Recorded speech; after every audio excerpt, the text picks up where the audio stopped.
Coming up on tonight's This Week in Politics. Been addressing it to this point has largely been through information. Hey, here are some tips and tricks to make sure that employees feel valued. A South Dakota business group says it is prepared to offer cash incentives to help fill more open jobs in South Dakota as the pandemic-induced worker shortage continues. Also, it undermines, it undercuts, it undervalues work. Another round of delays over the Biden administration's Build Back Better plan. Republicans don't like it, but it's lawmakers from the president's own party who continue to stand in the way. And we'll demonstrate to the world the United States is not only back at the table, but hopefully leading by the power of our example.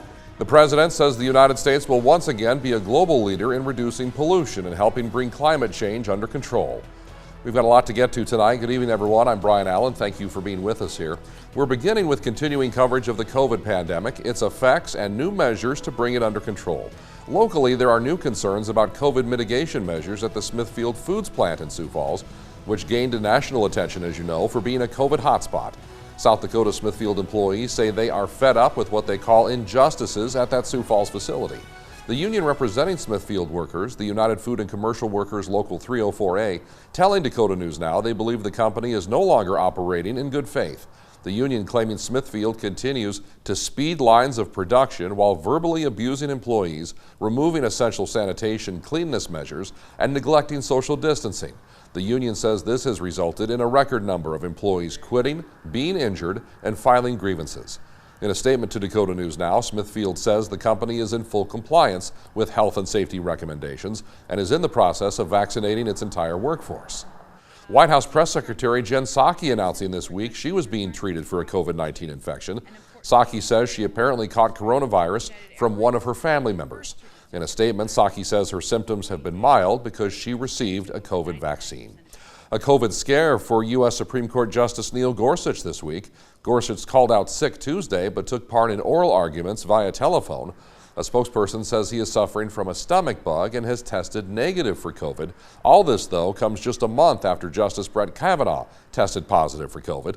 The High Court says all of the justices are fully vaccinated. Republican Georgia Representative Marjorie Taylor Greene now owes more than $48,000 for not wearing a mask on the floor of the U.S. House. According to a letter from the House Sergeant at Arms, Greene has been fined for not wearing a mask on 20 different occasions. Firefighters in America's largest city, New York, say they want to take the city to court over its COVID vaccine mandate for first responders. 2,000 firefighters are on medical leave right now as they wait for the results of a legal challenge to the mandate. This is our due process at this point in time. To say that you had 10 months to make the decision, absolutely, we've had 10 months to make the decision. But there are plenty of firefighters that have made the decision and just say they don't want it. Thousands of South Dakota businesses have jobs to fill, and the South Dakota Retailers Association now offering a new way to help. They're offering $1,000 hiring bonuses to out-of-state employees who start with member businesses. Now, despite the current predicament, the association says that workforce shortages are nothing new here in South Dakota. Been addressing it to this point has largely been through information. Hey, here are some tips and tricks to make sure that employees feel valued. Make sure that you're compensating them properly. Make sure that here are some ideas for helping with childcare or other things that are preventing people from being in the workforce. What ultimately it came down to is that is good, but maybe we can do more. Workers would get the first half of the bonus after 90 days and the second half after 180 days. There are new problems for the Biden administration's infrastructure plan from a familiar source, West Virginia Senator Democrat Joe Manchin. The White House lowered the price tag from more than $3 trillion down to $1.75 trillion, largely because Manchin thought that original price tag was too high. But even with the lower price tag, Manchin continues to voice reservations. Every elected representative needs to know what they are voting for and the impact it has, not only on their constituents, but the entire country. That is why we must allow time for complete transparency and analysis on the impact of changes to our tax code and energy and climate policies to ensure that our country is well positioned to remain the superpower of the world. Some progressives are openly voicing concern about Manchin, saying he is holding up the entire agenda of the Biden White House. This is New York Congressman Hakeem Jeffries. Our focus at the end of the day is on making sure we create, as the DPCC has outlined, millions of good-paying jobs, that we cut taxes for families with children, and that we lower costs for everyday Americans. Of course, Republicans say there is nothing in this measure they can support, pointing to the dollar amount and also issues the bill wants to address, such as wider access to health care and other social programs. This is South Dakota Congressman Dusty Johnson. It provides larger subsidies to people who quit their jobs, health care subsidies. It turns the child tax credit from a program that helps working families into just another welfare program. President Biden spent much of this week in Scotland attending the G20 summit, where he told the other leaders of the industrialized world that the United States is again committed to being a leader on bringing climate change under control. We'll demonstrate to the world the United States is not only back at the table, but hopefully leading by the power of our example. I know it hasn't been the case, and that's why my administration is working overtime to show that our climate commitment is action, not words. Those comments from the president not sitting well with some Republicans back here at home, including U.S. House Minority Whip Steve Scalise. Take a listen here. Stop beating up on America, because America was leading the world in reducing carbon emissions through American technology and energy dominance, both being done at the same time during President Trump's administration. And during that period, we also had less than $2 a gallon gasoline. When This Week in Politics continues here on KSFY, the United States Supreme Court hears a legal challenge to that new Texas law that bans abortions after 6 weeks of gestation. And new information about a committee set to meet this coming week to consider impeaching South Dakota Attorney General Jason Rounsberg.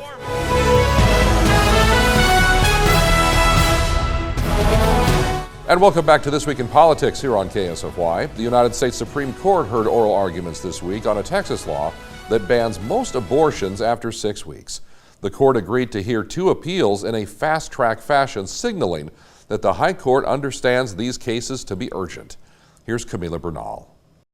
Case 21-463, Whole Women's Health versus Jackson. Arguments before the Supreme Court reigniting a debate concerning the most restrictive abortion law in the country. Abortion bans have got to go! The 9 justices considering a Texas law that bars abortion after the detection of an embryonic heartbeat at around 6 weeks, often before a woman knows she's pregnant. Life is protected when the heartbeat is first detected. But the justices not discussing whether the Texas law violates Roe v. Wade. Instead, the court focusing on the unusual way in which the Texas legislature crafted the law and reviewing whether the Justice Department can challenge the law in court. I'm wondering if, in a defensive posture in state court, the constitutional defense can be fully aired.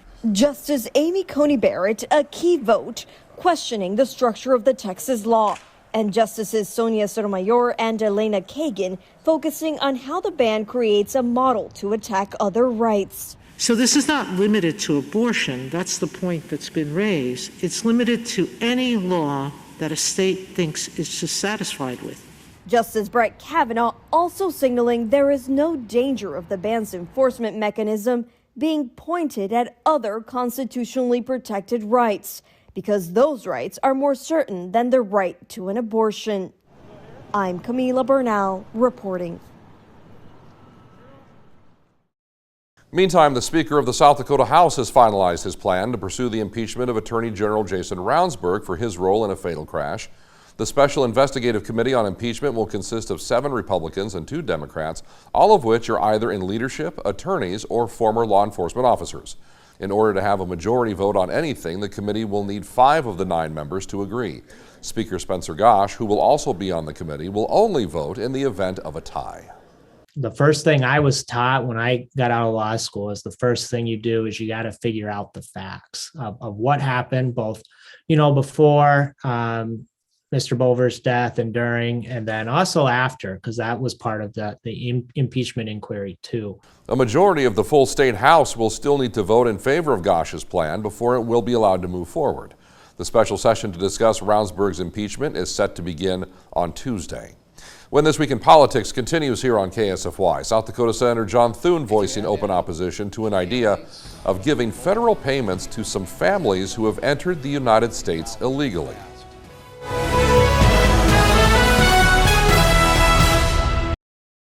And welcome back to This Week in Politics here on KSFY.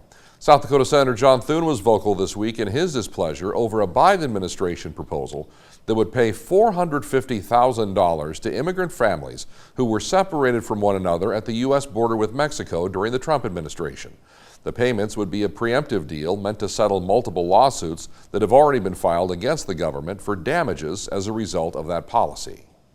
If you add that up, families, multiple people in the families, that could get up over $1 million real fast for people who are here in this country illegally. That, if you think about it, is 6.5 times the median average income in this country. It is 4.5 times what is paid to the families of people who have lost soldiers in combat. It is more than most of the families in 9/11 received from the government. This, ladies and gentlemen, is an insult to the hardworking taxpayers in this country. A new report says more than 1,700 children who were separated from their families during the Trump era have yet to be reunited with them. Before we go tonight, a pair of passings to acknowledge. Longtime Midwest political reporter Gary Barrett has died. He covered regional and national politics from the late 1970s through the 20-teens. If you were a presidential candidate, you likely came across Gary, who worked at a number of stations in central and eastern Iowa. He mentored countless reporters, including this one, in the fine art of political reporting. This week, we also lost former South Dakota First Lady Jean Rounds. The wife of Senator Mike Rounds died from cancer. She was first diagnosed in 2019. Jean grew up in Lake Preston and met Mike while the two attended South Dakota State University. The two married in 1978. She is credited for playing a significant role in the construction of the current South Dakota Executive Mansion. Jean Rounds was involved in several charitable organizations, including her church in Pierre. Senator Rounds released a statement saying, "The love of my life is with the Lord. No more treatments, no more pain, just peace." South Dakota knew her as First Lady. We knew her as wife, daughter, mom, and grandma. She was everything to us.